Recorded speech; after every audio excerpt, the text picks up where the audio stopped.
Olá, seja bem-vindo a mais uma edição da Isto é Sua História. Eu sou a Lívia Biasi e hoje eu converso com a Rosiana Porto sobre carreira.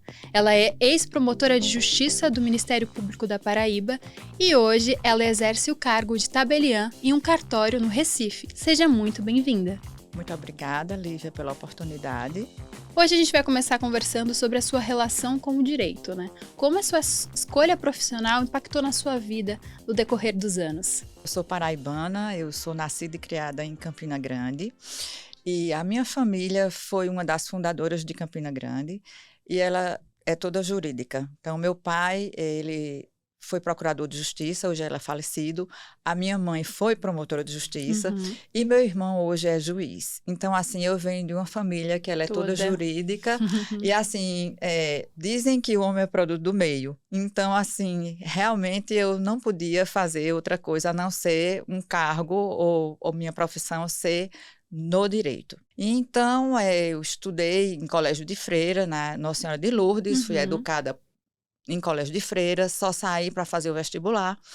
E quando eu fiz o meu primeiro vestibular, eu fiz para medicina e, claro, eu não tinha nenhuma habilidade para isso, eu não consegui passar. Então, foi aí que a minha família disse, olha, minha filha, tente direito para ver se você se identifica. E realmente eu passei, não estudei, passei logo de primeira. E até hoje eu lido com a minha profissão no direito, exercendo o direito.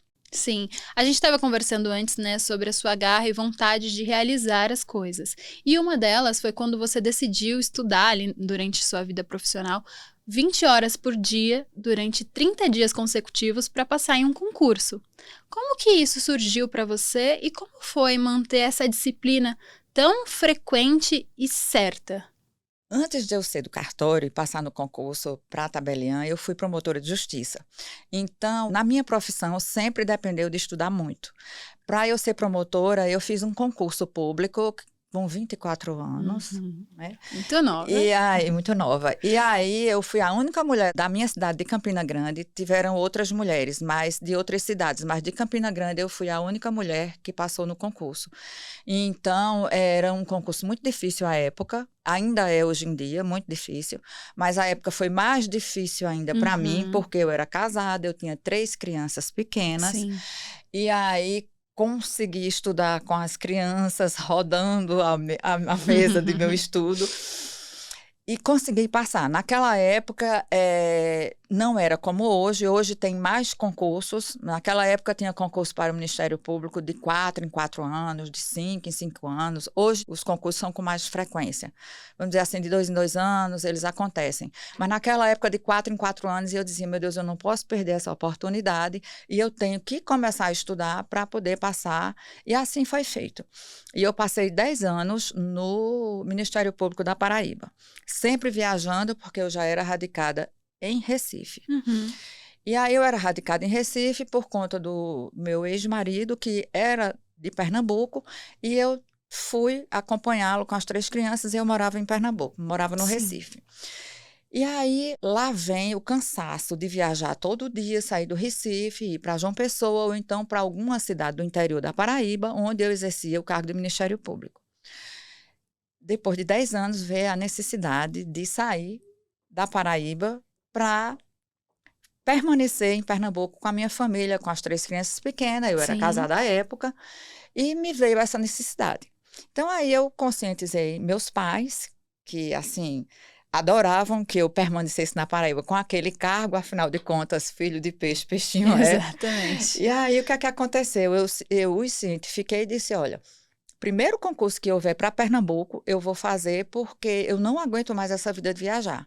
A família queria viajar no final de semana, vamos viajar, e eu já tão cansada, dizia, não, eu não aguento mais viajar, eu já viajei todos os dias da semana para trabalhar. Sim, imagina. E era muito cansativo, eu ficava muito esgotada, porque eu trabalhava de manhã numa vara da infância e da juventude, eu era promotora dessa vara. De tarde, eu tinha uma vara de sucessões, que era praticamente inventários e partilhas. Não tinha audiência, mas tinha muito processo. Concomitante a essa vara de sucessões, eu tinha uma vara de família. Essa eu fazia 5 audiências por tarde, Nossa. muito puxado, porque uma vara de família, você não é só promotor, você é assistente social, você é Sim. psicólogo, você tem ali uma gama de fragilidades e você tem que ter um psicológico muito bom. E de noite eu tinha uma vara da execução do juizado. E aí eu trabalhava muito, era assoberbada e assim, quanto mais trabalho eu fizesse, mais a procuradoria e a secretaria me dava trabalho. Eu disse, não, tá na hora de eu ir para Pernambuco. E aí eu comecei a ver os concursos que estavam abertos na época. Aí eu disse para meu pai e para minha mãe, olha, o primeiro concurso que houver na Paraíba, nem que seja para delegado, eu vou fazer. E aí o primeiro concurso que abriu foi o de cartório, um dos primeiros do Brasil também. E aí eu disse, meu Deus do céu, e agora? Vou me inscrever. Me inscrevi. Uhum. Ninguém soube que eu estava inscrita. Só soube quando a lista foi publicada. E até então eu guardei isso exclusivamente para mim e comecei a estudar. E eu disse, meu Deus, o edital vai abrir, concurso de cartório, publica o edital e com 30 dias a prova já está marcada à frente. Uhum. E aí eu comecei a estudar. Eu só tenho 30 dias para estudar. E aí eu dividi as matérias. Naquela época não tinha cursinho, não tinha livros, não tinha nada, porque foi um dos primeiros Uhum. do Brasil. E aí eu peguei e disse, meu Deus do céu, como é que vai ser? Então, o Código Civil era novo, Exato. o Código Civil tinha acabado de ser o de 2002, então só aí tinham 7 volumes de livro para Nossa. estudar. Fora as outras matérias, o que me ajudou foi isso, eu nunca tinha parado de estudar, eu tinha várias no Ministério Público que eu tinha que estar atualizada para trabalhar. Exercer, Eu já né? tinha deixado o crime, eu não era mais promotora criminal, e isso me ajudou bastante. A minha expertise no Ministério Público, querendo ou não, me ajudou, porque eu aproveitei, principalmente no civil e de família, eu Uhum. aproveitei os conhecimentos e tributário. Eu fui monitora do meu professor, Alcindor Vilarim, e como eu fui monitora em tributário, é uma cadeira difícil, eu gostava de direito tributário, e aí eu fechei a prova e isso me ajudou a ter uma nota melhor. E assim foi feito. Eu estudei os 30 dias, 20 horas por dia, eu dividi as matérias pelas horas e consegui passar Você passou. no primeiro lugar para escolher um cartório, não importava se era grande, se era pequeno, no Recife, porque viajar todo dia eu já viajava. Uhum. Então, tinham vários cartórios bons no interior do estado de Pernambuco e eu não escolhi, eu escolhi na capital para ficar perto dos meus filhos. E é engraçado você falar dessa forma, porque você não só passou, como você passou em primeiro lugar. Exatamente, eu tinha que me esforçar, como eu disse há pouco, eu tinha que escolher o cartório, e para a gente escolher o cartório tem que tirar um lugar muito bom. Uhum. E aí, se eu escolhesse, mas não escolhesse em Recife, não adiantaria para mim, porque eu já tinha um cargo excelente fora de casa. Então, fora de casa eu não queria, eu queria estar na cidade, trabalhar na cidade onde eu morava. E aí foi um sacrifício muito grande, que aí eu virei assim para a família, olha, eu preciso estudar. Esqueçam que eu existo, eu não compro uma banana para dentro de casa. Não batam na porta do meu quarto, porque eu preciso realmente aproveitar essa oportunidade. Eu tenho poucos dias e eu me lembro que os meus filhos, quando eu estava na mesa, os meus filhos diziam, mãe, a gente saiu para a escola, você sentada aí, a gente voltou da escola, você sentada aí, a gente chegou do judô, do futebol, da natação, você sentada aí. Eles viram, né, o seu esforço. O mais velho dizia assim, você só trocou a pilha do rádio, você está do mesmo jeito. E assim, eu estudava 20 horas por dia, o dia tem 24 horas, Exato. né? Eu estudava 20 horas por dia, as outras 4 era para tomar banho, para comer, para ir no banheiro e para dormir. Eu me lembro que quando eu fiz a prova, que eu disse, meu Deus do céu, eu acho que eu passei. E Você teve essa sensação? eu tive a sensação de Olha, achar que mas já passei, é algo... de achar que passei. Eu Sim, digo, meu Deus do céu, eu quando você passei. fez. Porque a única coisa, a gente tem que lembrar que na época não tinha cursinhos para comprar, que é diferente de hoje. Hoje você entra, Internet, assim, né? você até tinha, mas não era como hoje. Era uma coisa muito tímida, era uma coisa muito superficial, digamos Uhum. assim.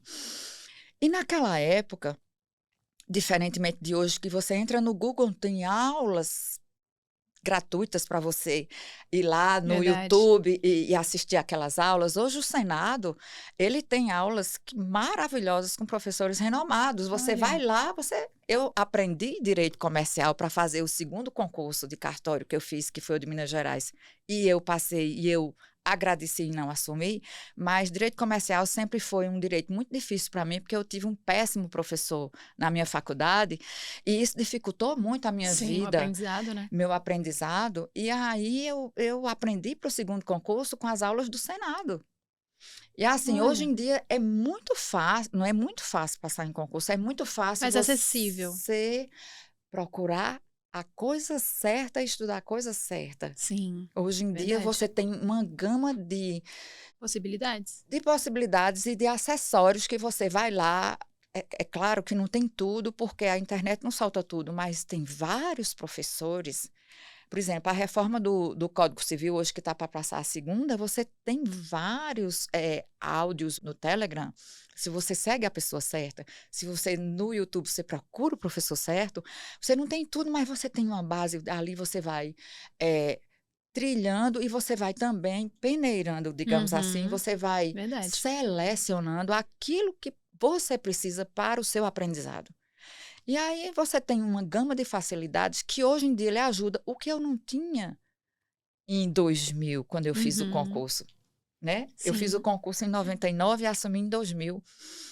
Minha posse foi em dezembro de 2000. E aí, de lá para cá, existe muita facilidade.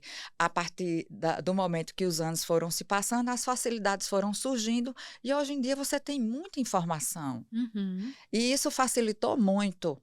Mas antigamente eu fiz a prova com as escrituras que a gente tinha em casa, com os sim, essas registros de anotações. nascimento dos meus filhos. Hoje em dia eu dou Olha. aula, eu sou professora Uhum, nas pós-graduações, e assim, quem quer passar em concurso de cartório faz logo um curso de pós-graduação, e ali a gente dá muita informação, a gente dá o uma trilha, a norte. gente dá um norte para o pós-graduando. Isso é muito interessante.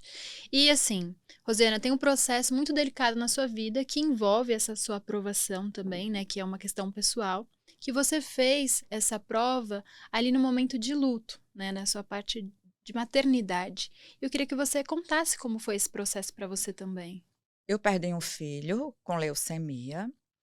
Ele adoeceu quando ele tinha 3 anos e ele faleceu com 11 anos. Isso foi o que me motivou a sair do estado da Paraíba para ir para Pernambuco. O que é que acontece? Quando eu me preparei, que o concurso surgiu, aí ele já não estava mais conosco. Eu comecei essa preparação, digamos assim, o edital abriu em maio Uhum. ou em abril, eu não lembro bem, porque já faz muito tempo, e assim, às vezes me dá um branco, porque a data é muito traumática para mim, Sim, eu com já sei certeza. lidar com isso por causa dos anos, já fiz muita terapia, procurei muita autoajuda e tive também o trabalho psicológico Sim, para ter habilidade para lidar com isso, digamos assim. É uma coisa bem resolvida, mas não deixa de com ser um certeza. ponto bem difícil na minha vida. Enfim, quando o edital abriu, que eu fiz a prova, ele faleceu em junho, e aí eu assumi em dezembro, Uhum. Muito perto, muito se você for perto. parar para pensar. Exatamente. Então, nesse ano, o edital surgiu e eu disse, não, é esse concurso que eu vou fazer, que é o primeiro, vai ser o primeiro. Me preparei para isso e fiz. Quando eu fiz a inscrição, que comecei a estudar, ele faleceu. E aí foi muito difícil para mim, porque eu nem podia viver o luto, porque eu perdi o concurso, e nem podia viver o luto, porque eu tinha as outras 2 crianças pequenas e Para que eu seguir. tinha que colocar a maternidade para frente, eles também estavam muito fragilizados. Uhum. E eu digo, meu Deus do céu, eu vou perder o bem da minha vida, eu tenho que voltar para Pernambuco para a vida continua. E aí, vida que segue, engoli o luto e fui estudar para poder ficar perto da família que estava completamente radicada em Recife. Sim. E foi assim que eu Você consegui, viveu essa parte da sua vida. por cima de trancos e barrancos, Sim, vivi eu a parte imagino. dessa vida, tirei o coração, botei na mesa, o A luto na razão falou, né? mesa, e aí vamos pela razão. E a maternidade falou mais alto, porque eu tinha os outros 2 filhos Para continuar. para continuar. Sim. E nesse processo você assumiu o cartório, que também foi um momento bem decisivo ali para você, né? Mas não foi exatamente da maneira como você imaginou. Exatamente. Então, foi outra decisão muito importante na minha vida. Muito importante. E isso mexeu com meus pais, Uhum. porque eles não queriam que eu soltasse um cargo que era de difícil entrada, vamos dizer assim, o Exato. concurso para o Ministério Público naquela época, e principalmente na Paraíba, que era um dos poucos que tinha prova de tribuna. Em todos os estados da federação, a gente fazia um júri simulado, e poucos estados faziam essa prova. E aí, o que é que aconteceu? Eu, com aquilo na mão, eu já era promotora de carreira. Se hoje eu fosse promotora de justiça, eu já tinha galgado promoções e hoje eu estava desembargadora no estado da Olha. Paraíba. Mas não era aquilo que eu queria para mim. Uhum. Eu queria estar perto dos meus filhos. E então, eu realmente me preparei psicologicamente para aquilo. Meu pai quase infarta, passou 30 dias sem falar comigo. Minha mãe me deu força, mas também tomou um susto muito grande. E o que era que meu pai falava para mim naquela época? Minha filha, não tem ninguém de cartório na família, como é que você vai dar conta disso? E eu dizia, papai, não se preocupe, se eu não der conta, eu largo e faço outro concurso, nem que seja para juiz ou promotor, no estado de Pernambuco, porque eu não vou passar o resto da minha vida viajando para cima e para baixo. Uhum. E aí ele continuou assim naquela resistência, não me deu tanto apoio, mas minha mãe me deu apoio. Depois que ela pensou bem, ela disse: Não, eu conheço a filha que tenho e ela vai dar conta. Se ela não der conta, é como ela diz, vamos apoiar. E aí eu pedi exoneração. Quando eu É coragem. passei, muita coragem, eu pedi exoneração. E foi uma grita na Paraíba, e como é que ela deixa um cargo desse? Até Uhum. saiu no Norte, que era o jornal Ó. lá, lá da Paraíba, e enfim. Eu pedi a exoneração antes de ser nomeada. Ah, então foi por isso. As pessoas não imaginavam que você já tinha um plano. Eu tinha o plano, foi público, Aham. porque concurso público é tudo Sim, publicado. exato.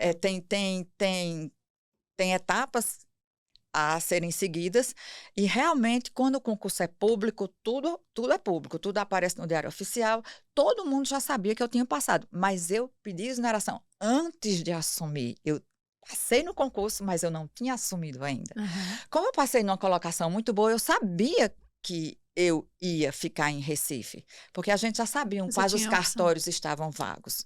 E aí vem outra preparação psicológica.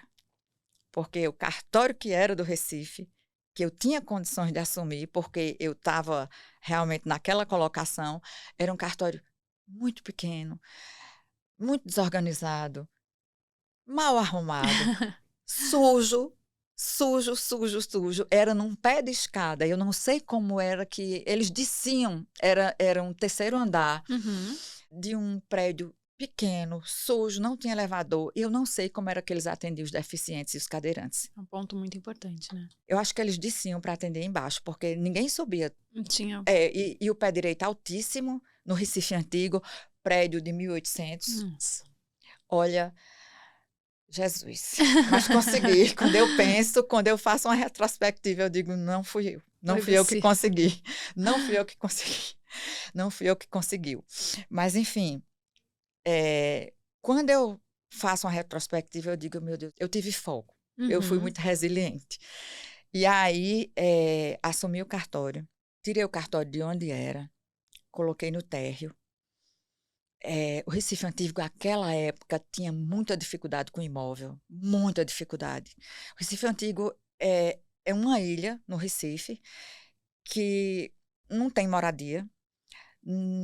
Naquela época, era um bairro boêmio. Uhum. A prefeitura tinha acabado de revitalizar mais para restaurantes. Aí os escritórios começaram a modernizar os prédios e começou a ter muito escritório de advocacia, muito escritório de contabilidade, mas não tem residência, não tinha maternidade, não tinha cemitério, Sim. não tinha hospital, que é a seara do registrador civil das pessoas naturais, a minha seara, Sim. que eu tenho uma parte de notas, mas a minha principal atividade, eu sou registradora civil das pessoas naturais.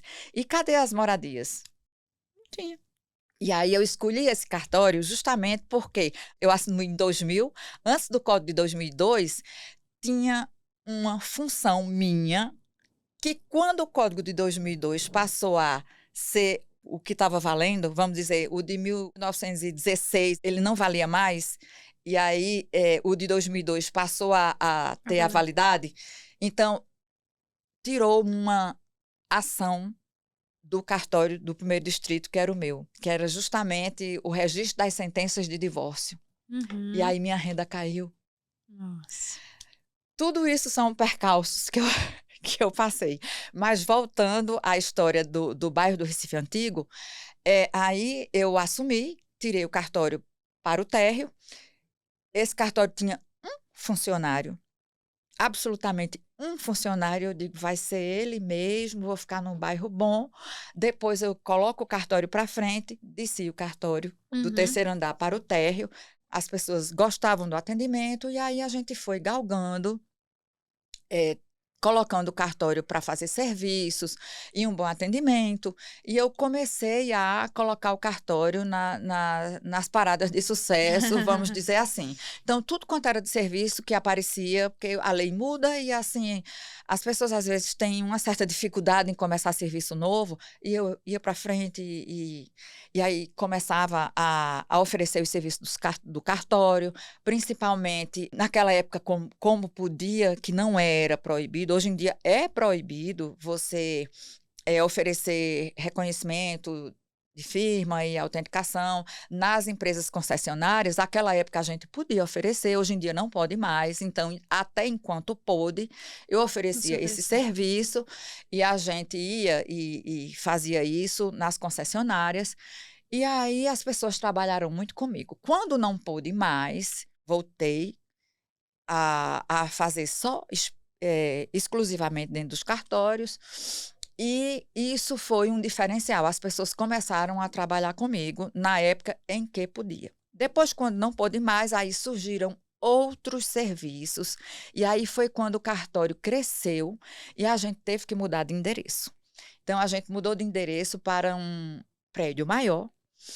E nesse prédio maior, eu acho que eu mudei em 2009 para esse prédio maior. O arquivo já não ficava no primeiro andar, que esse primeiro prédio que eu peguei no Recife Antigo, no térreo, ele era o térreo, mas o térreo era pequeno, e o arquivo todo, o acervo todo era no primeiro andar. E era muito ruim para os funcionários, porque eles desciam com aqueles livros de 1800, 1900. Sim. E era tudo papel, né? Ainda é, que a gente é Exato. obrigada a ter aqueles livrões e tudo mais. É acervo permanente do cartório, a gente não incinera. Nós temos a obrigação legal, por lei, de ter esses livros permanentemente no cartório. Então, aí eu comecei a procurar, com essa dificuldade toda que o Recife Antigo tem ainda tem. E aí eu comecei a procurar um prédio que coubesse a gente, eu e mais 15 funcionários, de 1 para 15 Exato, já. isso que eu ia reforçar. Você saiu de 1 para 15. Então, assim, foi um passo muito grande de evolução. De 2000 para 2009, eu estava com 15 funcionários. E aí eu comecei com 2 funcionários, eu e mais 2, aí depois eu e mais 3, aí depois eu e mais 4, e quando foi em 2009 que a gente mudou, era eu e mais 15 funcionários. O que é que me acontece? Quando eu mudei, parece até que Deus estava preparando o terreno. Quando foi em agosto de 2010, o tribunal foi e privatizou um cartório que vivia sob os auspícios do Tribunal de Justiça, que ele era público, e cartório não pode ser público. A lei foi e privatizou, eram os 4 acervos de casamento. E aí, o primeiro foi para mim, que eu era o primeiro ofício. Então, o primeiro foi para mim, o segundo foi para o segundo, o terceiro e quarto, como eu era menorzinho, foi para o terceiro. E aí, juntaram 2 cartórios em um só. Eu já estava com os 15 funcionários, foi um trabalho hercúleo, quase 100% desse acervo errado. Então, aí começou a me dar trabalho. Porque uma coisa é um erro que o Tribunal de Justiça praticava. Uma coisa é um erro que Roseana pratica. Há uma diferença. Há uma diferença. Então, daqui que a gente explicasse que aquele erro era do passado, que aquele erro foi cometido em 1890, porque 1980, aliás, desculpa, 1980, 1986, 1976, todo esse acervo, ele foi para mim. mas o usuário não sabe. Eu não quero nem saber quem é que fez o erro. Eu não quero nem saber. E a gente teve muito problema com isso. E aí eu tive que fazer um treinamento muito sério com todos os funcionários, porque a pancada era todinha em cima de mim. Imagino. Suponhamos que você não tem instrução, Lívia. Você vai no meu cartório, você é uma pessoa assim, com pouca instrução, e você vai lá e vê o seu assento de casamento todo errado. Como? Quem é que tem culpa? Eu não quero saber quem é que tem culpa, você tem Exato. que resolver. E eu já resolvi problema de muita gente. Só que nós temos uma limitação. Eu só posso ir até onde a lei permite. Daquele ponto para diante, Adiante. é só na justiça, é só judicialmente. E aí a gente tem muita pena do usuário. Porque o que é que acontece? Na medida em que o tribunal começou a ver que ele não podia, ele pode, mas ele não deve. Ele podia estar com esse cartório, mas não é função do tribunal. É por isso que ele privatizou, porque cartório é privatizado, cartório é privado, é público até uma hora. Eu digo que o cartório, ele é sui generis, porque ele é público e privado. Exato. Suponhamos, uma concessionária de ônibus é mais ou menos parecido. Então, o poder público concede. No caso do cartório, o poder público Concede. delega. Nós somos delegatários do poder público. Uhum. E o que é que acontece?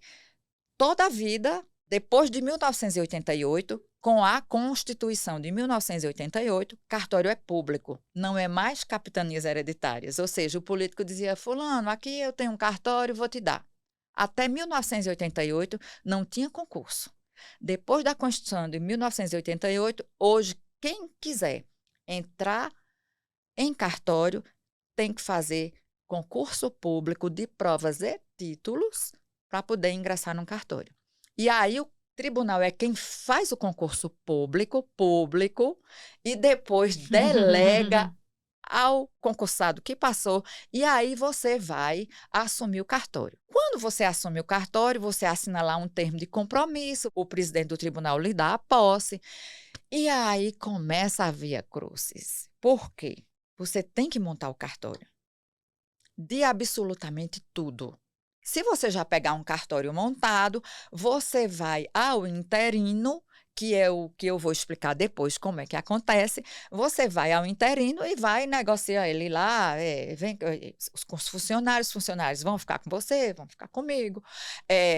Aqui a mesa, o computador, ar-condicionado, enfim, estante. O que é público são os livros. Uhum. Os livros são públicos. Todo Todo o restante. resto, todos os funcionários são seletistas.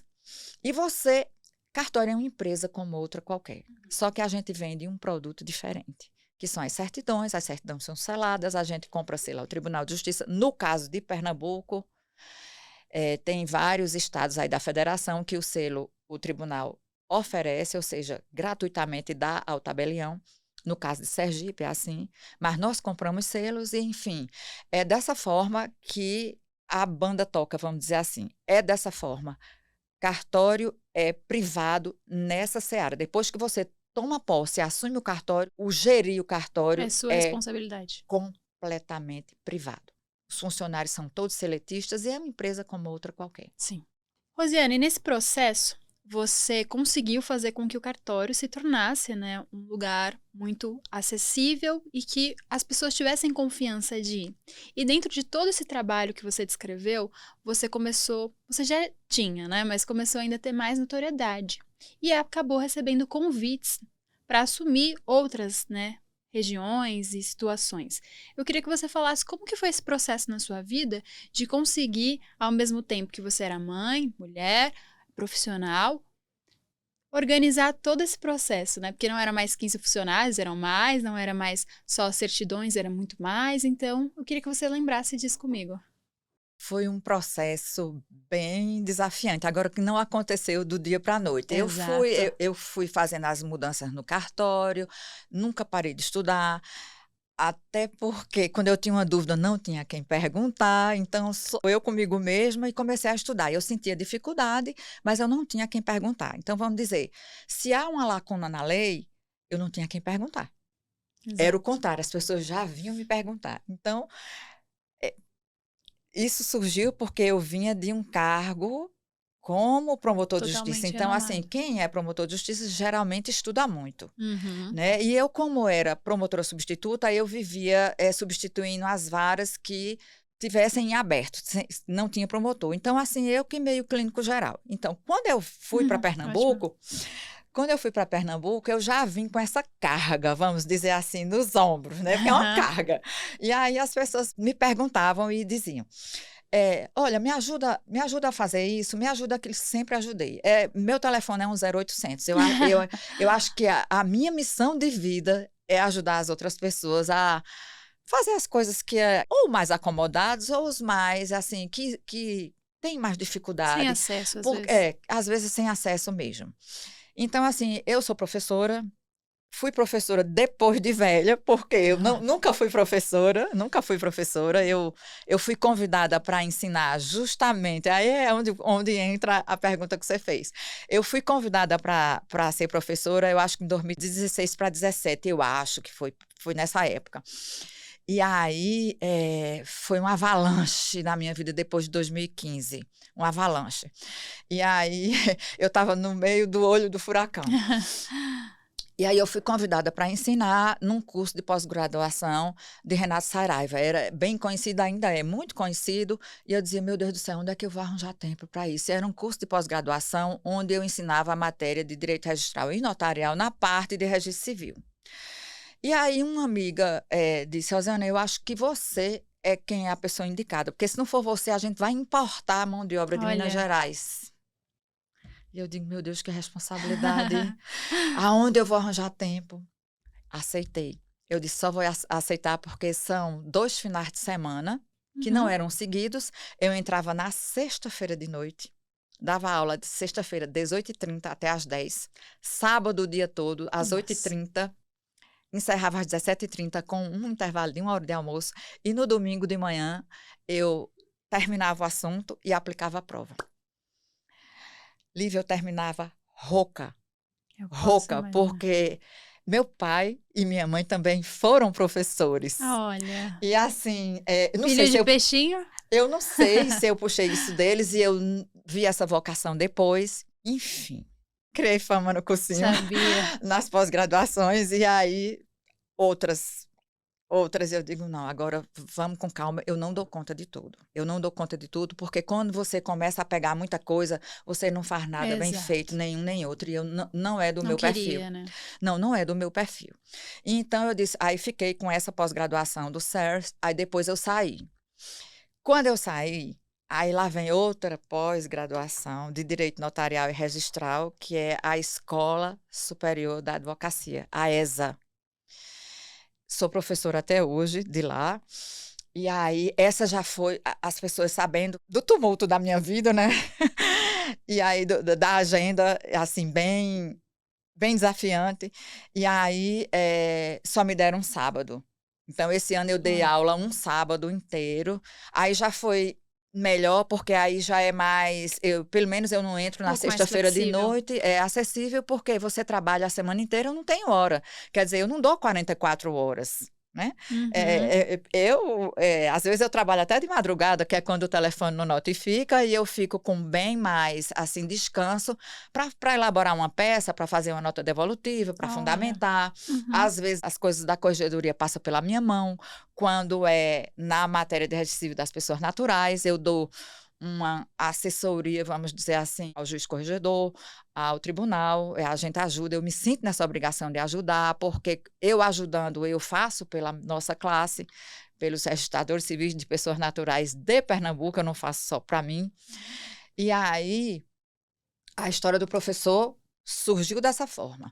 E aí foi muito desafiante, porque, nessa época meu pai tinha falecido, meu pai faleceu em 2009, e aí foi uma coisa muito traumática, o segundo trauma na minha vida, perda de pessoas muito próximas, foi a segunda, porque o meu filho eu perdi também, né, então foi a Uhum. segunda pessoa muito próxima. E aí o que é que aconteceu? Minha mãe não se acostumou na minha casa, eu tive que fechar minha casa, levar meus 2 filhos, os que ficaram comigo, E aí eu fechei minha casa, fechei meu apartamento e E foi. fui morar na casa da minha mãe, porque ela não se O adaptava na suporte, né? minha.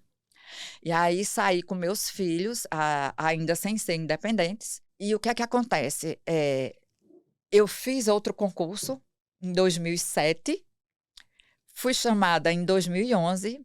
Eu ia pegar um tabelionato de protestos em Minas Gerais. Em 2011, quando eu fui chamada, eu agradeci, porque meu pai tinha falecido. Eu Sem estava condições, morando na casa da minha mãe com os meus 2 filhos.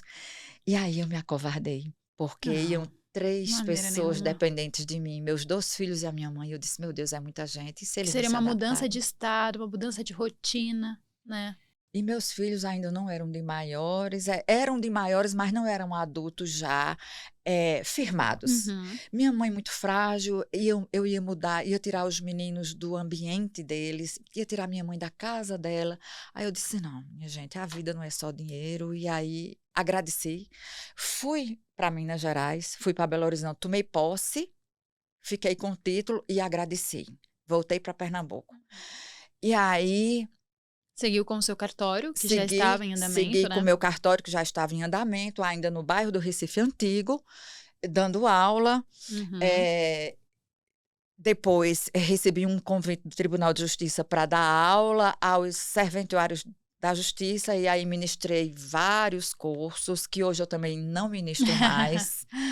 E aí surgiu a oportunidade de fazer o mestrado com doutorado. Nós vamos chegar nessa parte. E aí fiz a inscrição na Universidade Autônoma de Lisboa, assim, bem tranquila e descansada. Nessa época, fiz a inscrição, não sabia que ia ser aprovada. A inscrição é um currículo que você manda. Eu mandei meu currículo, não precisava de inglês, meu inglês é muito raso, é uma das frustrações da minha vida, que eu não consegui estudar inglês, porque eu casei com 17 anos. Fui mãe com 21, Muito nova. com 24 eu era promotora de justiça, Exato. não tive tempo de estudar inglês. E aí é uma das frustrações da minha vida, mas quem sabe se um dia eu não Ah, consigo. com certeza, com certeza. E aí, quando eu fui aprovada para fazer o mestrado com o doutorado juntos, condensados, que foi uma loucura da minha vida, que eu não aconselho ninguém a fazer isso, quase que eu piro, porque realmente eu tenho muito foco naquilo que eu me destino a fazer. E o que é que acontece? Quando eu fiz a matrícula, quando eu paguei o curso, quando eu aluguei casa, comprei passagem de avião, já estava tudo certo. Aí minha mãe aparece diagnosticada com câncer. Eu digo, meu Deus do céu. Prova de fogo. Aí eu fiquei muito, assim, abalada. Mexida, né? E eu não sabia se ia ou se não ia. E eu tive um apoio muito grande do meu filho Aníbal. E a sogra dele, eu agradeço a ela, a Cleonice, ela disse, vá, eu sou aposentada, eu passo o tempo que você quiser aqui na sua casa, porque tinha uma total estrutura, tinha Uhum. cuidadoras, tinha motorista, O mas não tinha uma suporte, né? pessoa de idade, assim, que gerenciasse uma emergência.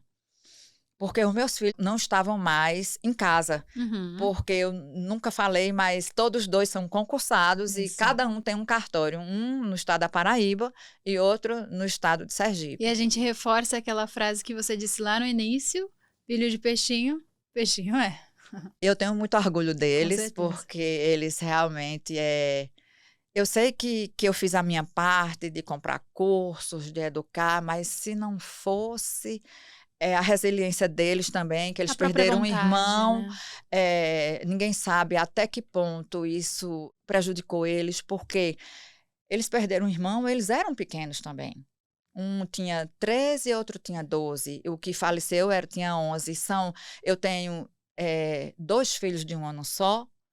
Um nasceu em janeiro, outro nasceu em dezembro, e o que faleceu Nossa. foi o mais novo. Então, a pancada Foi muito forte. foi muito forte neles, porque eles eram todos quase da mesma idade. Se a gente, assim, eram 3 de cobrir de balaio, como diz lá no interior da Paraíba. E, assim, Eles já moravam fora, cada um com seu cartório, então não tinha como eles assistirem à avó. Assumir essa responsabilidade, né? Não tinha. Eu vou pro túmulo e eu não pago nunca mais o favor que Cleonice nos fez, que é a sogra do meu filho Aníbal. E ela disse, vá, eu tô aposentada, eu venho para sua casa.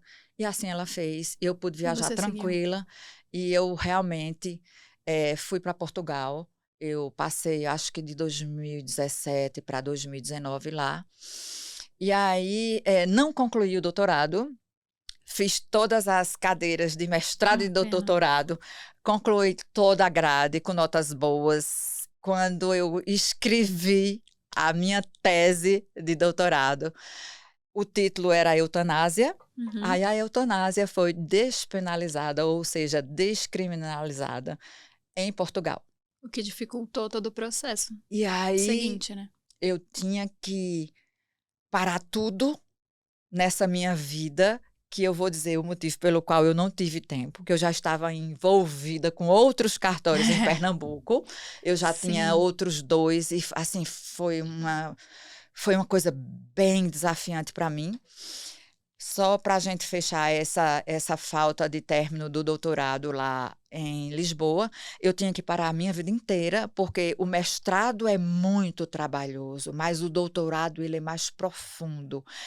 E a tese de doutorado, eu tinha que começar do zero.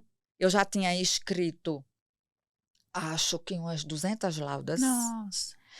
E aí eu digo, não, eu não vou parar tudo Vou para começar de escolher novo. um novo orientador, ir para Portugal, Entendo. escolher um novo orientador, pegar livros. Diga-se de passagem, o meu curso é no direito português, não é no direito brasileiro.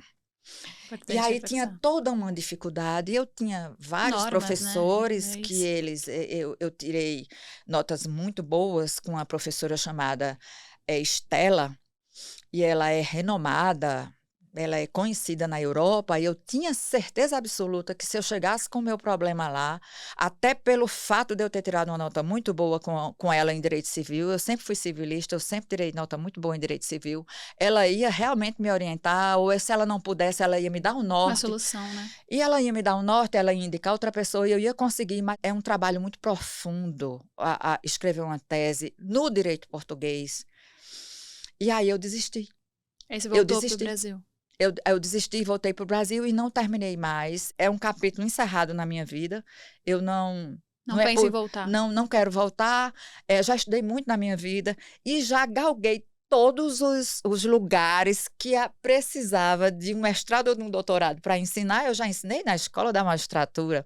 Eu sou professora de pós-graduação na Escola Superior da Advocacia. Uhum. Sou chamada para dar palestras, sou chamada para fazer debates, sou chamada para dar entrevista na televisão, então assim, isso não me diminui em Com nada. certeza. E eu não vou deixar de exercer a minha profissão, que agora Por é conta disso, onde né? volta a história de por que eu não dei um time nos cartórios para poder escrever minha tese de doutorado. Eu recebi propostas do tribunal para eu ser interventora e interina de cartórios, e é aí onde começa a minha história em 2018.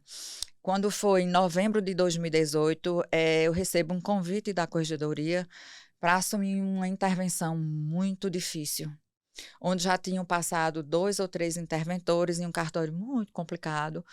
E aí, lá entro eu, num segundo cartório, Em Recife. em Recife. E aí, vamos colocar ordem na casa. Uhum. E aí, afasto todos os funcionários. O tribunal afasta a ex-titular. E lá vou eu arrumar a casa mesmo. Literalmente.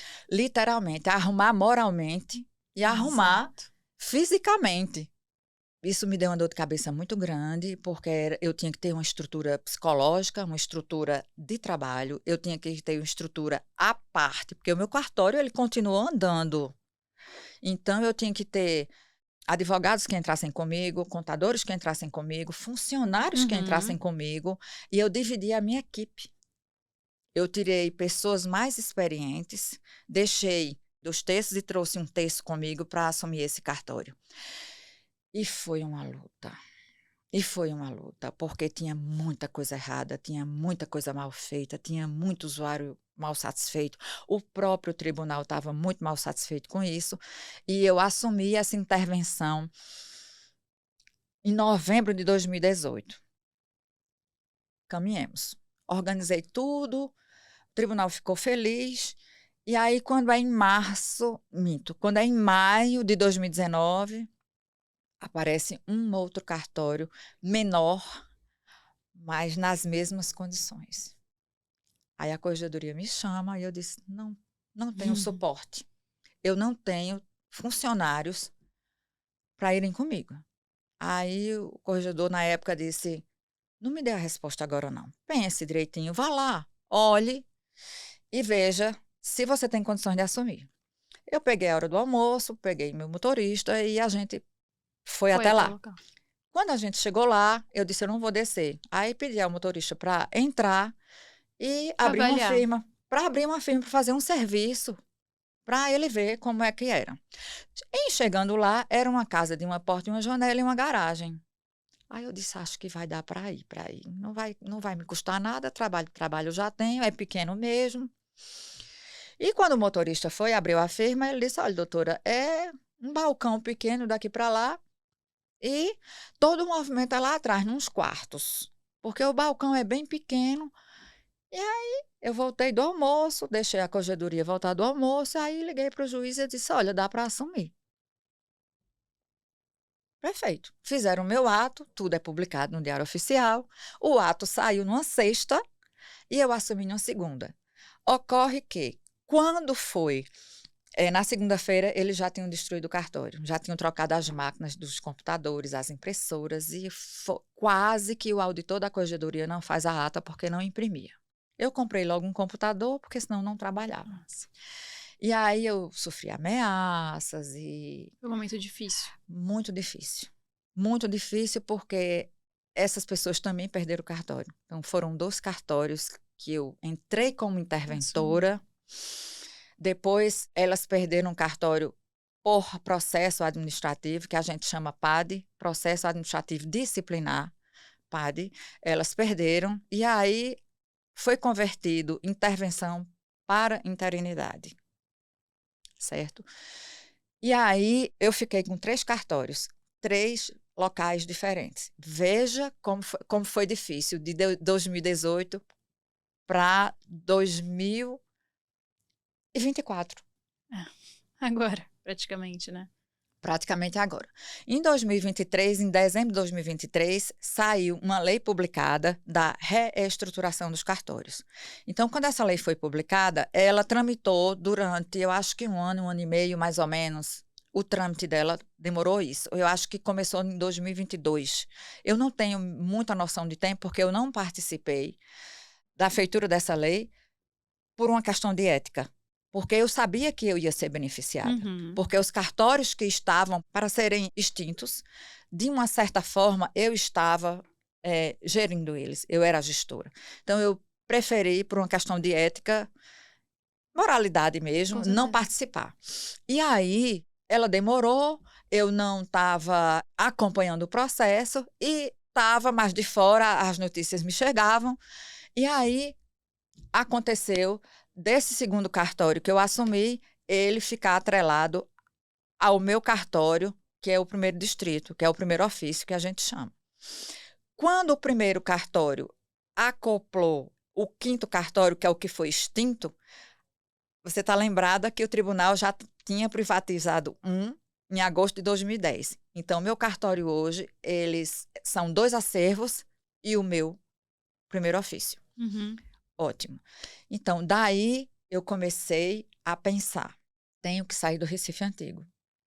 É uma ilha, é um local de festas, porque o Recife Antigo, quem conhece, tem carnaval, tem quando existe a Copa, todas as festividades são sim. lá, o telão, tem assim muita dificuldade com a energia. Porque quando eles fazem as festas, a prefeitura faz a festa, eles botam geradores, aí falta energia. Lá tem o Porto Digital, que a gente chama, que eu não sei como é que o Porto Digital consegue trabalhar, porque a internet de lá é péssima. Então, quando houve a reestruturação, que o 5º cartório, que era em Santo Amaro, foi anexada ao primeiro ofício, que é o que eu tenho, que é a minha jurisdição, é o Recife Antigo. Então, eu pensei, meu Deus, eu vou fazer um requerimento ao tribunal e vou dizer que Santo Amaro agora é a mesma jurisdição do Recife Antigo. E aí, o CEP é de Recife, as pessoas pensam que o CEP é de Olinda, mas não é, o CEP é de Recife. E o que é que acontece? Fiz um requerimento bem fundamentado, expliquei que a jurisdição é uma só, Santo Amaro com Recife Antigo, Uma porque o fusão, né? cartório foi anexado, agora é uma competência só, e aí eu fiz um requerimento, deixei dar de madrugada para o telefone não notificar e para eu estar com bem lucidez. E o Tribunal de Justiça acatou o meu requerimento e permitiu que eu saísse do Recife Antigo e fosse para o Shopping Tacaruna. É onde você está hoje. É onde eu estou hoje. Um adendo, quando eu comecei nas intervenções, eu tirei os cartórios das intervenções dos antigos endereços que era assento de igreja, os idosos sentavam, caíam, e assim, eu senti a necessidade de mudar de endereço e não tem nada de luxo, Oferecer, né? mas é limpo, Hum. é digno e é moral. Não Perfeito. tem luxo, mas tem estrutura. Não é uma estrutura como o meu cartório hoje, mas, enfim, Oferecem o suporte que as pessoas precisam. exatamente isso. É digno, é limpo, é célere, é rápido, que hoje em dia eu prezo muito por tirar aquela má impressão, porque quando eu era promotora de justiça e dizia assim, vai para o cartório, eu já ficava com raiva. Gastar dinheiro, levar maçada e sair mal atendida. Era sério. Então, hoje eu bato muito nessa tecla, minha gente, principalmente os concursados, como nós. Os antigos ainda têm, que são poucos, mas ainda tem uma certa... Por eles serem antigos e, assim, custa absorver mais a modernidade, né? E aí, hoje em dia, eu bato muito nessa tecla, minha gente, a gente tem que mudar isso, a gente tem que mudar isso, tirar essa antipatia antiga que era de cartório. Cartório hoje é 1001 utilidade, é como bombril, a gente faz tudo. Por exemplo, a Receita Federal hoje não faz mais CPF. Quem faz CPF somos nós. Eu tenho até uma frase que você me disse que ficou muito marcada na minha cabeça e eu queria que a gente reforçasse, né, durante essa conversa, que o cartório, ele é o responsável por abrir um CPF e é o mesmo que fecha. Então, assim, é uma responsabilidade muito grande. Muito grande, muito grande.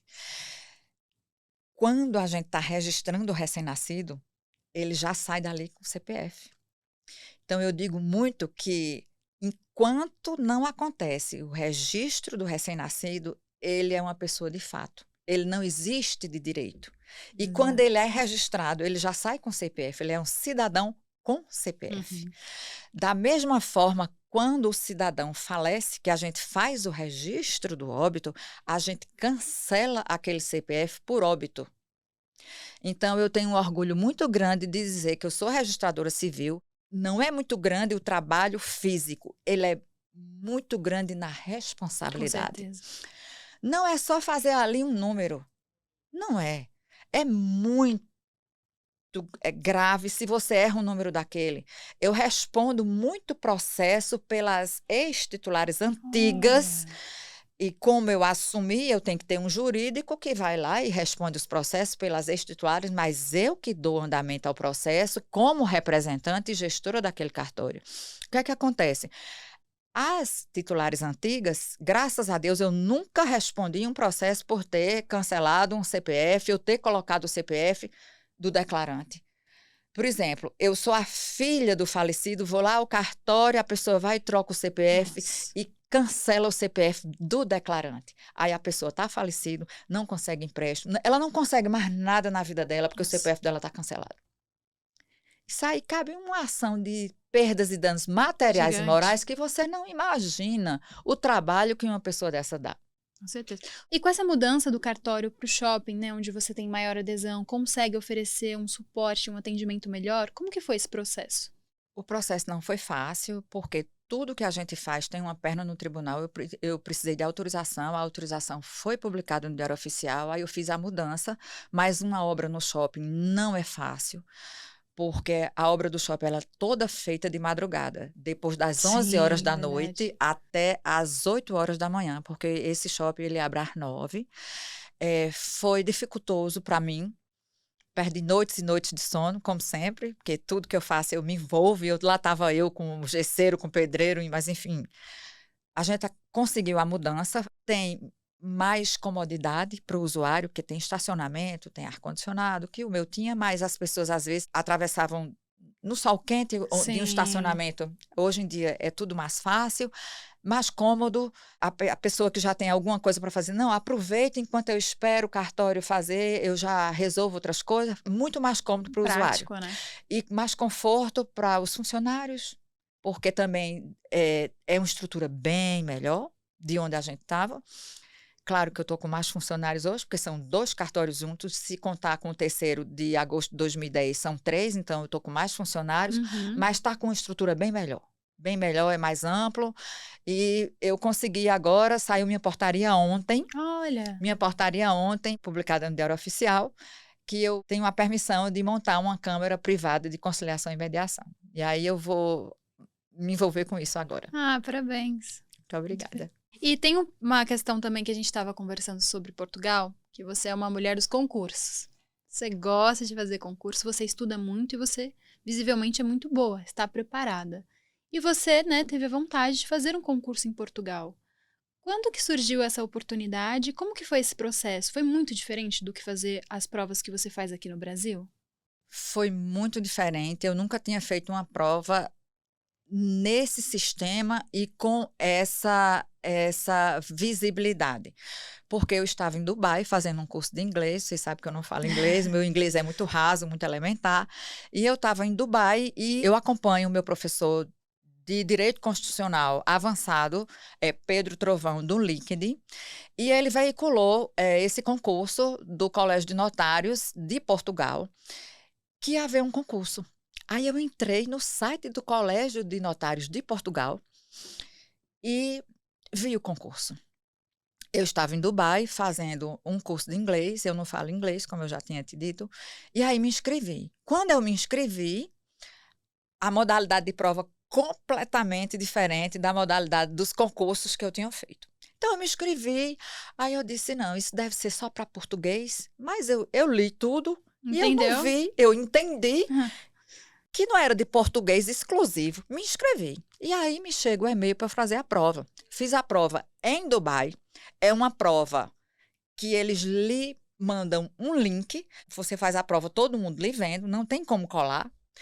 Depois que eu fiz a prova todinha, eu consegui fazer a prova toda e eles disseram, pronto, a parte escrita você já fez. Agora nós vamos para a parte oral. Eu vou sortear um ponto e você vai descrever sobre esse ponto durante 15 minutos. Um áudio ao vivo, eles lá e eu em Dubai.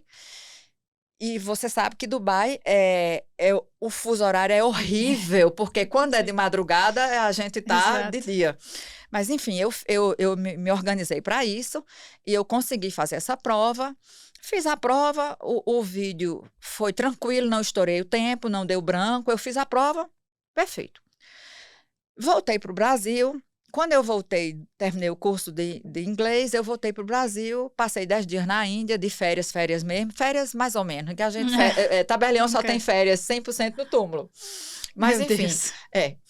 E aí, quando eu cheguei no Brasil, eu fui olhar meus e-mails e tudo, eu digo, eu não devo ter passado, porque isso deve ser só para português. Isso brasileiro não vai ter acesso a isso. Quando foi em março, que estou checando meus e-mails, ainda bem que eu estava checando meus e-mails em casa, porque lá está, aprovada. Digo, meu Deus do céu, não é possível um negócio desse. Como foi que eu consegui, né? Mas, enfim, na minha seara, eu estou nesse ramo do direito notarial e registral há 24 anos e deu para fazer a prova, eu passei em 7º lugar. Nossa, foi muito bem. Passei em 7º lugar, só que 3 pessoas também passaram em 7º lugar comigo e eu fiquei em 11º lugar. E aí fui chamada, fui para Portugal. Novamente. E agradeci, o segundo concurso que eu agradeci, porque era 100% presencial. Eu ia ser jurista, ia ser parecerista para a Ordem dos Notários de Portugal. Eu passei nessa seara lá. E aí ia ser 100% presencial e eu não ia realmente conciliar. Eu não ia conseguir concomitantemente ter o meu cartório e ser jurista da Ordem dos 100%. Notários, 100% da Ordem dos Notários, que lá era presencial. Eu ia ter visto de residência, mas o visto de residência eu também já tinha tido com a faculdade. Eu ia ganhar em euro e eu ia ter um passaporte vermelho, que é muito valoroso, Com mas certeza. a vida não é só feita disso. E aí eu agradeci. Seguiu. Rosiana, eu quero muito agradecer a sua participação aqui na sua história. Foi um prazer ouvir todos esses processos, as suas realizações e conquistas. É muito legal quando uma mulher senta aqui na minha frente e mostra toda a força, vontade e realização. Então, eu acho que com certeza você vai acabar impactando na vida das pessoas. Muito obrigada. Eu que agradeço a oportunidade, Lívia. Você é muito simpática, você é muito competente. Eu fico muito feliz em ter falado para você e agradeço a Isto É pela oportunidade. É isso. E eu quero agradecer você que acompanhou a gente até aqui. Até a próxima.